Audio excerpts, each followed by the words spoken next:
about Filipino parents?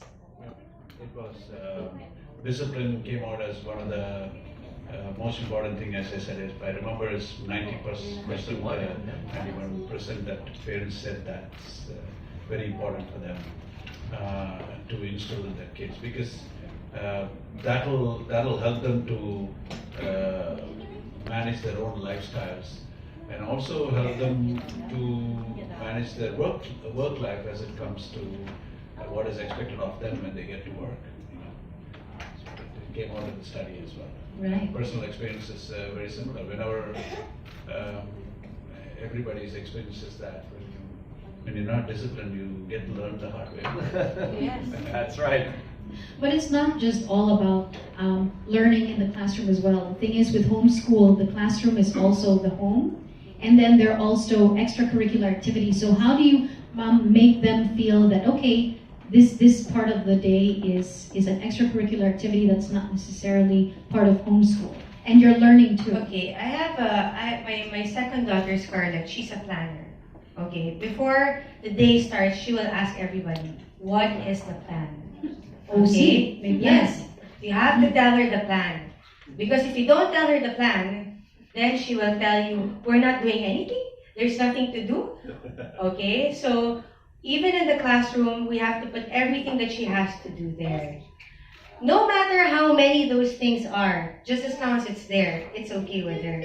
So it's the same thing with Kendra, because now that she's 10 years old, she is now given a planner. This planner now is an accountability of how she's going to plan her day.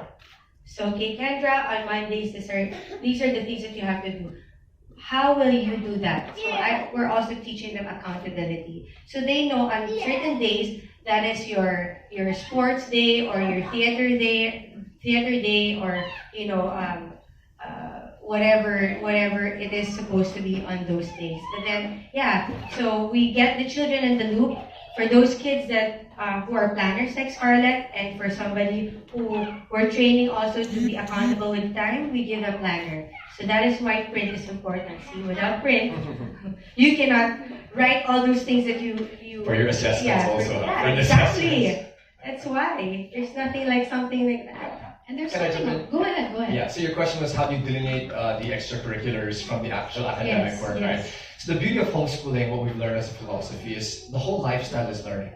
There is no distinction. Of course, you'll need to submit things for compliance purposes, for transcripts and records, depending on the government where you get the accreditation, right? But really the learning of a homeschooler is fluid. So they can be going to the gym, doing their workout at one point, PE, how we would label it in the school, or then they can go off and do their math work, and it's all just a fluid learning experience. There is a need for structure, especially for children who want a plan, like Scarlett and my second, who's also the same way as Cheska's child. But the mindset we have is really the world is our classroom. The lifestyle of learning is very fluid. So the children will take in every experience to learn as something simply as a learning experience. It's not, this is math and this is for my school. This is PE and this is extracurricular. I'm not just viewing my stuff on the phone because I'm just having fun. It's all one fluid learning experience. Yeah, right. Which makes it fun for them, because if you've ever seen this hashtag on homeschooling moms, they have a hashtag, the world is my classroom. So anywhere we go, it's our classroom, and everywhere you should learn. And whatever it is, like when the mere thing that you're inside a car, then we can discuss everything there and ask questions, So it's really very experiential. Car schooling. Yeah. With traffic now, that's called car schooling. Yes. Right? We do that, they do that. You're stuck. Start learning in there too. Okay, so maybe the final question, in this digital age, how do you think learning through print material remains relevant? I mean, obviously in the more traditional schools, there are still books and all of that, but you've already spoken a bit about how you feel print, like with you love your books, right? And then it's still, I mean, obviously you still learn through things like that, or even when we were doing our whole activity a while ago, there were math exercises that you can't necessarily do just on the computer. It's also nice to sort of have that old school sort of windows. Did you used to do that in school? Yung mga math windows. Yeah. Right? I mean, it's something different, right? But do you feel, what is the balance? What should the balance be in terms of melding together technology and print? Because for me, the smell of a book is still very different.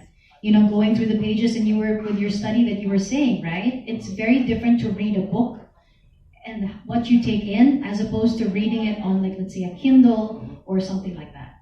So on a very practical note, with all of our kids, one of the things we like is with digital, you have power limitations. So if you're stuck on a long-haul airplane ride, or you're waiting in a lounge somewhere where there's no access to power, print has become our best friend. So my wife will print out the work they need to do, we'll print out the stuff we need to go through, and it becomes a very viable portable medium, right? We bring it in the plane, in the car, and we're not worried about, oh, may power ba dyan? We have to recharge all of our gadgets because there's just not enough juice to help them keep learning from those devices. So in that sense, that's how print has been powerful for us, apart from the reading data I gave earlier on how it's deep learning and deep reading is a benefit of having print. Yeah, just want to, what is happening in the print world today is that things are turning digital.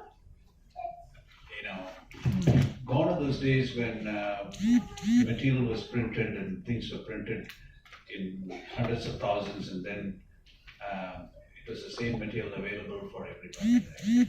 Today you have a choice to choose what you want to learn.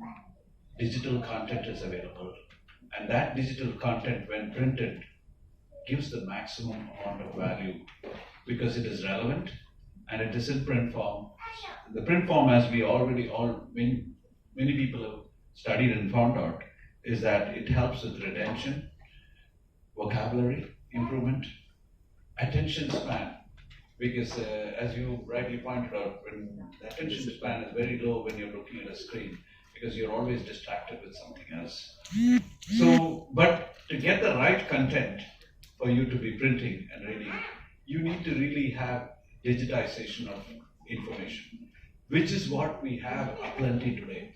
Information is available aplenty in the digital world.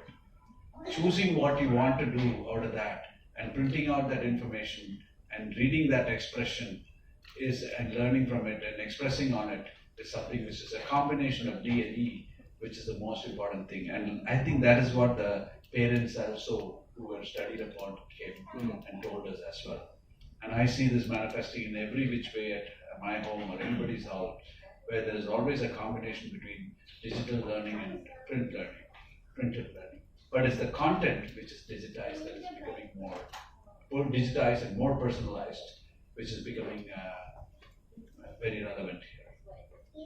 All right, so with that, we'd like to thank our panelists. From my end, I think we can give them a round of applause, but it's not done yet, because at this point, you can also ask your questions, all right?